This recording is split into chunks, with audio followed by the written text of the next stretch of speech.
Hello, it's me, that light novel guy, and I have been reading light novels. A lot of light novels.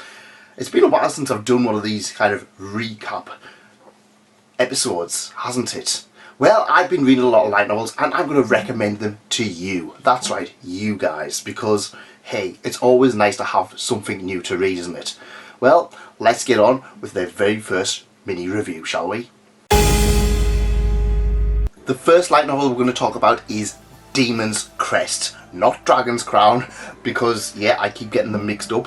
Demon's Crest. That was another awesome game from a few years ago. Now, this is by the author of Sword Art Online, and you guys are probably going to have a bit of an idea of what's going to happen in this volume. This is about a bunch of kids who are, well, they're strapped to virtual reality pods in a warehouse.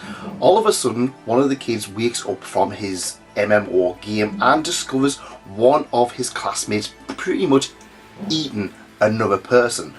And yeah, it starts to become apparent that the laws of reality are not going to apply here as MMO and real world start to merge. So what we have is a bunch of kids, and I mean kids, middle school kids, basically in a survival kind of warehouse where there's monsters around that's going to kill them, but they can use their MMO, you know, healing, tanking, raising monsters, that kind of abilities to try and keep things alive. Now, this is a weird one because I like the idea, however the execution was a little bit clumsy. It was interesting enough, but if I'm perfectly honest, you kind of saw a lot of the story beats coming a mile away. I wasn't really a fan of the fact that it was kids that they were using, because a lot of the kids were written like adults.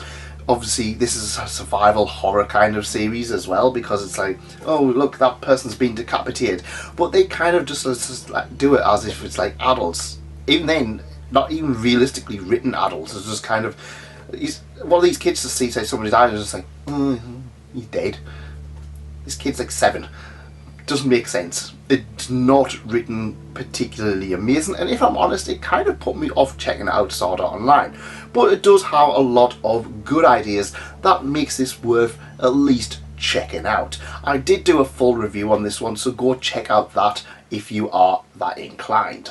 Next up is the Unimplemented Overlords. Now, I recently did a video on this, and please check it out, because this is a series that is worth talking about. It does some interesting things.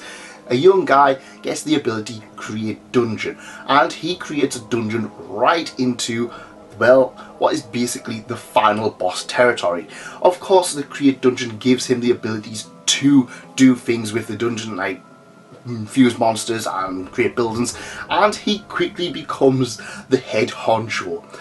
At the same time he does this, chaos breaks out in this MMO game because, well, everybody gets trapped and a dragon appears overhead and says someone has to die. I'm assuming it's going to be this final boss guy.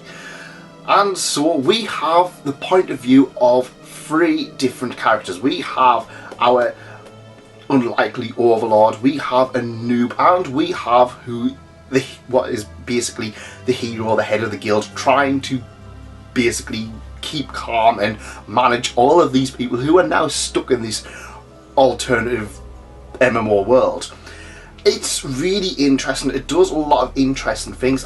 As far as I'm aware, there's only 3 volumes, but as of recording this does a lot of real good with the genre, and it's a little bit more interesting than you would kind of expect, because like I said, 3 points of view, all from different points of view, all protagonists, and you get a lot of the little bit of kind of thought process. What's going to happen if all of these people get stuck in this world? Well, are they going to be able to feed them? Are they going to have to do jobs? Well, what about security and stuff like that? It's worth picking up for that aspect. The Overlords, they don't really tend to shine, but this one, Vampy here, does. She gets a little bit of her own story, which, if I'm honest, is the best thing here. This isn't going to be your best light novel ever, but it's one I would really recommend checking out. I did do a full video on this. Go check that video out and come back to me and let me know what you guys think. I can't remember if I covered this one on the last video I did, but I also recently, well, somewhat recently read You Can't See the Snow. Now, this is basically a Sleeping Beauty type story in which a young man is dating a young girl. However, after a summer of passion and, well, love, she disappears for a winter, and he sets out to find the reason why. It turns out she has an illness that means that she basically goes into hibernation. That's right, hibernation for a winter. And this is the story of the fallout of what this big You Can't See the Snow thing is about. And yeah, it's an interesting one. I'm not going to get too into it because obviously I've spoiled one of the big premises, but yeah, this is one that I would definitely recommend checking out. It's a one-shot, so you get the whole story, and you know what? You know I love these one-shot stories. They're absolutely fantastic. This is one that definitely needs to be on your list if you want a romance with adult protagonists and, like I said, a Sleeping Beauty-esque modern-day story. While we're talking about novels, I've actually read an English novel. That's right, a normal book. Which, to be fair, I read pretty often anyways, I just don't cover on the channel. But I feel like this one's got a little bit of crossover because this is a normal book about a game. And it's a game that I have recently been playing. Well, recently, a few months ago. The trilogy of BioShock. This is BioShock Rapture. Now, I have a full intention of doing a video on novels about video games, but yeah, BioShock is an interesting one because it's got a lot of lore, and it's got a lot of lore that was built up over the first two games, only to have it kind of weirdly written out in the DLC for the third game. Now, this made me change my opinion on BioShock Infinite. This is Rapture. This is the story of how Rapture was born, created, built. It also shows the fall of Rapture. If you are interested in BioShock lore, this is a must read. I couldn't put it down. There's about 500 pages here. I read this in a week. I couldn't put it down. It's absolutely fantastic. And BioShock Infinite in the DLC just kind of writes this out. So if you're like me, BioShock 1 and 2, this book. BioShock Infinite takes place in an alternate universe, which kind of is what they were saying. And the DLC just doesn't exist because, yeah, it kind of... I'd rather have this than the DLC because this is better written and makes more sense. But it does focus on a lot of stuff from BioShock 2 as well as 1. It makes things have a lot more sense. It just puts a lot more things into place. Absolutely fantastic book, which I would really recommend to fans of BioShock. Now back to anime books. Next up is I would call it my darling child at the moment, because I have talked about this so many times and I will talk about it again because this is a series that I kind of really liked, at least the first volume. Playing deaf games to put food on the table. Now, I said a few weeks ago that this is basically a series that is going to get an anime so fast, and well, that's right, it actually has getting its anime announcement like 2 weeks after I did the video. I really like this one. So this is about a young girl who basically does deaf games as her job. So, you know, deaf games, Squid Games, Battle Royales, you know, Last Survivor wins, that kind of thing. And she is a survivor. She's going to win by any means necessary. She's not a nice protagonist, but she's not evil either. She is somebody who is literally trying to survive, playing these deaf games to put food on the table. I like this one. Deaf games is not a genre I really enjoy because I find that a lot of the time they aren't written well, or you kind of see things coming a mile away. I love Kaiji. Squid Game was fine. Battle Royale was good.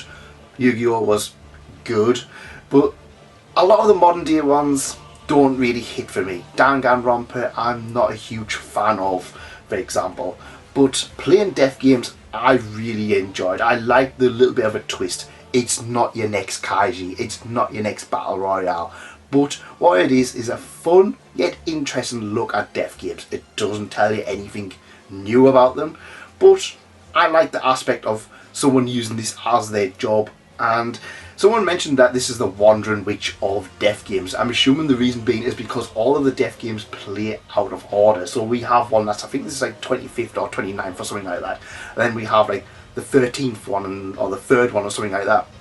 So it's going to jump around all over the place, and I'm assuming survivors from one death game are going to pop up in the next volume in another death game. That kind of aspect. It's going to be one of those ones where you are going to start getting attached to characters as the series goes on. Not so much at the beginning though. And of course you're going to have plenty of killings if that's your kind of inclination. Next up, I covered more of Spice and Wolf with volumes 6, 7, 8 and 9. 6 is not pictured here because I have misplaced it. Of Spice and Wolf, and this series just goes from strength to strength. Now, one of the things I have got to mention is that the anime pretty much, at least the original anime, ends on volume 5 where Lawrence is betrayed by Eve, a female merchant. And a lot of the next arc is basically them chasing after Eve. So volume 6 basically is all about the chase.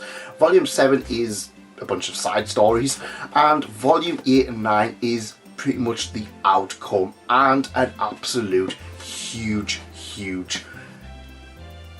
deal. Now, one of the things that I do like about this series is the romance between Hollow and Lawrence, and if I'm perfectly honest, that does take a little bit of a back step in terms of these volumes. Now, volume 6 has a little bit more of the whole family thing. They do kind of now have a family, even if it's kind of not a family that you would expect. But volume 7, like I said, is side stories. That's not volume 7, that's volume 8. Volume 7 is side stories, which, if I'm honest, you can skip. You don't have to. And in some ways, that kind of makes it a little bit better, because volume 8 and 9 literally pick up after volume 6. So this is very jarring to kind of go back and be like, oh yeah, this is about Hollow's backstory and stuff like that. So maybe what I would recommend doing is checking out volume 7 after volume 9. Volume 9 is a good stopping point. But my plan was to read all of, or as many of Spice and Wolf as I could within the year. We're now in September. I have read volume 9. Volume 10 has dropped through the letterbox, and I already own 12 and 13. Just need to find volume 11. So yeah, I'm looking forward to continuing this, and I hope you guys enjoy me talking about it, because there's plenty more to come from. Now, the final one I want to talk about, Secrets of the Silent Witch Volume 2. Now, I covered Volume 1 about a year ago on the channel, and I was a little bit lukewarm on this one. So this is about a girl known as the Silent Witch, a witch so good she can do magic powers without doing chance. She is at the top of her field. However, she is also a student. Well, she's tasked with being a student in order to save the prince. The prince is going to be assassinated, and it's up to our protagonist, the Silent Witch, to kind of find out who is going to try and kill the prince and stop them. It's got a little bit of your villainous kind of things, you know, your main character being in the school with a lot of guys and girls who are kind of like, oh, some don't like her and some like her, and you know, you kind of see that kind of trope. But this is a girl who, well, the reason she's a Silent Witch is because she really struggles with talking to people. And yeah, it's quite interesting. Now, I'm going to be honest, it's one of those ones where I couldn't really identify with the main character, but she was a character. I know a lot. It's one of these ones that I can say, oh, well, you know, she struggles with talking with people, she struggles with social interaction, that kind of thing. And I know we have a lot of light novels which have the main character do that, but that's kind of a way to kind of have them be the unpopular character who is suddenly popular with a harem. This feels like a genuine character. It's genuine social awkwardness. Very much like Watamote. Except it's not as extreme and hilarious as Watamote is. This is kind of like a girl, can't socialise, struggles to make friends, likes to be by herself. That kind of thing. You could say maybe autism coded, but I don't really want to label that kind of thing after that whole Delicious Dungeon fiasco. But I can see once this gets an anime, which has been announced, there's going to be a lot of people who are going to get really, really, really attached to our main protagonist here. And if I'm honest, this is a really good series.